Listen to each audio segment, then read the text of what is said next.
Assalamualaikum warahmatullahi wabarakatuh. Kembali lagi bertemu dengan saya Thomas Prasetya. Oke kawan-kawan semuanya, kembali lagi kita akan membahas tentang materi sambungan dari video sebelumnya. Tapi sebelum itu ada baiknya kita tetap selalu berdoa supaya kita semua tetap berada dalam keadaan yang sehat dan tetap bersemangat dalam menjalankan aktivitas kita sehari-hari. Oke kawan-kawan semuanya, pada video kali ini kita akan membahas tentang struktur dan kebahasaan dari teks prosedur. Jadi kemarin kita telah memahami apa itu teks prosedur, apa ciri-cirinya, dan pada video kali ini kita akan membahas apa sih struktur dari teks prosedur dan kebahasaannya. Oke, kawan-kawan semuanya, jadi struktur itu bagian.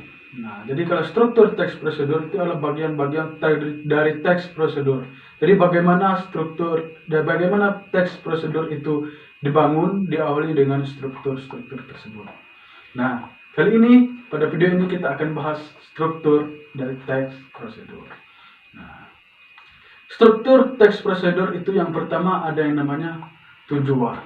Nah, jadi pada bagian tujuan ini, misalnya kamu ingin membuat teks prosedur tentang membuat kue. Jadi pada bagian tujuan ini kamu harus memaparkan tentang kue apa yang ingin kamu buat, tentang pokoknya tujuan itu pemaparan, tujuan kamu membuatnya gitu dan sebagainya. Itu adalah bagian tujuan. Kemudian ada yang namanya bagian bahan dan alat. Nah, jadi seperti ini, misalnya kamu ingin membuat kue, sediakan bahan ini alat ini. Nah, itu adalah pada struktur yang kedua, itu bahan atau alat. Nah, yang ketiga ini adalah ada yang namanya langkah-langkah. Nah, ini adalah intinya.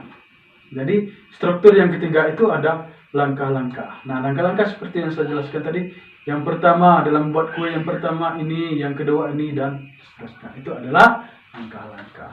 Dan yang terakhir. Nah, yang terakhir ini kadang kita jumpai, kadang juga tidak. Nah, yang terakhir itu ada namanya penutup. Penutup ini singkat sekali, hanya berisi tentang penegasan.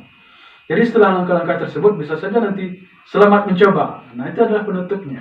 Atau selamat mengerjakan. Nah, itu adalah penutupnya. Kadang-kadang kita jumpai, kadang-kadang juga tidak. Tapi sebaiknya dibuat supaya lebih bagus, ada penegasannya gitu ya. Misalnya selamat mencoba, itu sudah termasuk pada bagian dari penutup dari teks prosedur tersebut. Nah, sekarang kebahasaan. Apa sih kebahasaan dari teks prosedur? Nah, yang pertama itu ada yang namanya kalimat imperatif. Kalimat imperatif itu kalimat perintah. Jadi di dalam teks prosedur itu ada kalimat imperatif. Kalimat perintah. Misalnya dalam teks prosedur membuat kue, sediakan air secukupnya, sediakan air 2 gelas. Nah, jadi ada kalimat imperatif atau perintah. Yang kedua itu penggunaan konjungsi. Konjungsi itu kata hubung ya, penghubung. Misalnya di awal ada kata-kata sebaiknya, setelah itu, nah, itu konjungsi itu. Lalu, nah, itu dan, nah, itu konjungsi. Jadi kata hubung.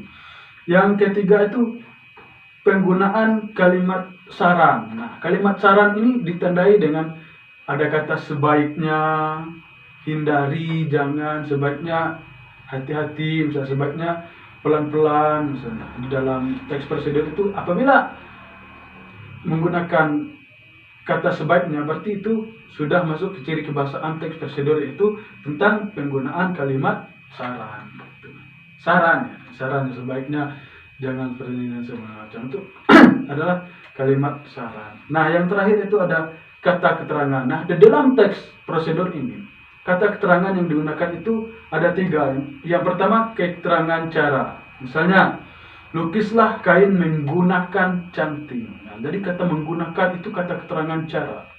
Nah, misalnya aduklah dengan menggunakan ini. Nah, itu keterangan cara. Yang kedua ada keterangan tujuan. Misalnya jangan terlalu panas agar adonannya tidak rusak. Nah, jangan terlalu panas agar adonannya tidak rusak. Jadi agar itu adalah keterangan tujuan. Nah, yang terakhir adalah keterangan alat. Keterangan alat ini misalnya buatlah adonan dengan rapat. Nah, buatlah adonan dengan rapat gitu. Dengan. Nah, dengan itu adalah keterangan apa tadi? Keterangan alat. Nah, itu adalah ciri-ciri kebahasaan dari teks prosedur. Nah, pada video kali ini kita cukup bahas tentang struktur dan kebahasaan dari teks prosedur. Nah, itu adalah pembahasan kita pada video kali ini. Saya akhiri dengan Assalamualaikum warahmatullahi wabarakatuh.